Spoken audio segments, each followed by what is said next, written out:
Ռուսաստանի անասնաբուժական և բուսասանիտարական վերահսկողության դաշնային ծառայության Ռոսել Խոզնաձորի պատվիրակությունն է։ Հայաստանում են սննդամթերքի անվտանգության տեսչական մարմնի հրավերով։ Համատեղ ստուգումներ են անցկացնելու 8 բուսաբուծական և 4 ձկնաբուծական հայկական ձեռնարկություններում։ Օրինակ, վերահսկողական գործողություններ են սկսել ծաղկի Հայաստանում ամենամեծ այս ջերմատանը։ Զբաղվում ենք հոլանդական վարդերի արտադրությամբ, շուրջ 35 հեկտար ընդհանուր մակերեսի վրա, արտադրվում է մոտ 70 տեսակ վարդ։ Ընկերության տնօրենը պատմում է, Ռուսաստան արտահանման ժամանակ որոշ խմբաքանակի մեջ հայտնաբերվել էին վնասատուներ, որից հետո մենք ստացել ենք իրենց կողմից նամակը համապատասխան,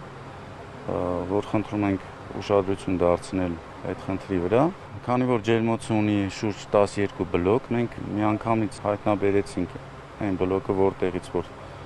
այդ խնդիրը առաջացել է, կարանտին արեցինք այդ ջերմոցներում։ Տվյալ խմբաքանակը ոչնչացվել է, նորն է աճեցվել, որն արդեն ենթակա է վաճառքի, նշում է տնտեսավարողը։ Հիմա միասին մեր ֆիտոսանիտարական ծառայությունները եւ Ռուսաստանի մեր գործընկերների հետ իրականացնում ենք մոնիտորինգ, որպեսզի ճշնականապես հասկանանք ինչա կատարվել, ինչ գործողություններ է պետք անել։ Նմանատիպ խնդիր այս տարի արձանագրվել է եւս 6 ջերմատներում։ Ներկայությամբ 7-ը արդեն փակ է։ Չեն կարող արտանում իրականացնել այդ պատճառով։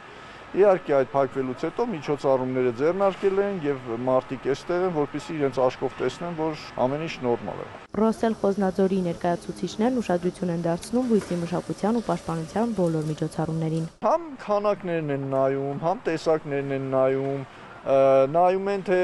ինչ բույսերի, վնասատուների, հիվանդությունների դեմ պայքարի ինչ միջոցներ են կիրառում, ինչ հաճախականություն են կիրառում։ Ինչպես ենք կազմակերպել մեզ մոտ բուսապաշտպանությունը, ինչ մեթոդներ ենք օգտագործում, ինչ նյութեր, դա է հիմնական նպատակը դա է։ Խնդիրն արդիական էր նաև նախորդ տարի, երբ սահմանափակվեց ծաղիկների արտահանումն ամբողջությամբ։ Դրանից հետո հեռավար ստուգումներ էին իրականացվում։ Իրանք դա կոչվում են վիդեոինսպեկցիա։ Այդ վիդեոինսպեկցիայի արդյունքում բացվեց 37-ը։ Դրանից հետո այդ 37-ից 7-ը ընթացքում նորից փակվեց։ 7-ից 3-ը փակվել է փետրվարի վերջին, 4-ը մայիսի սկզբին։ Պատասխանատու գերատեսչության ներկայացուցիչը նշում է, սկզբնական շրջանում նաև կասկած կար, որ արտահանվող ապրանքները հայկական չեն։ Մենք իրանց միշտ ասել ենք, ցանկացած պահին մենք բաց ենք, ցանկացած պահին կարող եք գալ, ինչը ձեզ հետաքրքիր է, մենք ձեզ ցույց տանք, որ այդ տվյալ ապրանքը, այդ ծաղիկը աճում է այստեղ, չգիտեմ, այս լոլիկն աճում է այստեղ, խնձորը այստեղ, սա պահեսներն են եւ այլ եւ այլ։ Այսինքն մենք խնդիր չունենք, մենք պահելու բան չունենք,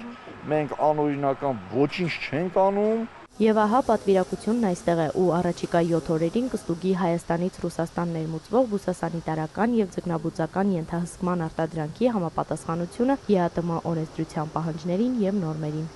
Էմմա Վարդանյան, Ռաֆիկ Սողոմոնյան, լուրեր։